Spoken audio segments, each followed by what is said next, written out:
కళ్యాణ్ ఊహించుండరు. ఒక సర్వే తమ పార్టీకి సంబంధించిన ఎమ్మెల్యేల పనితీరుకు సంబంధించి నెగిటివ్ మార్కులు వేస్తుందని పవన్ కళ్యాణ్ ఊహించుండరు. మరి ఈ సర్వే ఎవరు చేశారని నాకు తెలియదు, కానీ సోషల్ మీడియాలో బాగా వైరల్ అవుతుంది. దాని ఆధారంగానే నేను చెప్తున్నా. పవన్ కళ్యాణ్ గారు కూడా చంద్రబాబు నాయుడు గారి మాదిరిగా ఒక సర్వే చేయించుకున్నారు అనేది వైరల్ అవుతున్న అంశం.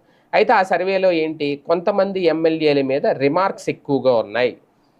అంటే వాళ్ళు సరిగ్గా నియోజకవర్గ ప్రజలకు అందుబాటులోకి ఉండట్లేదు, అలాగే కొన్ని కార్యక్రమాల్లో వాళ్ళు అవినీతికి పాల్పడుతున్నారు అనేది ఆ సర్వే నిర్ధారించిందట.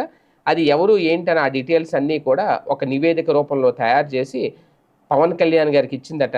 అది చూసి పవన్ కళ్యాణ్ గారు అవాక్కయ్యారట, షాక్ అయ్యారట.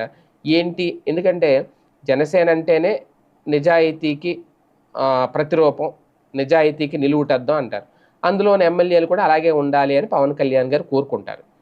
కానీ వాళ్ళు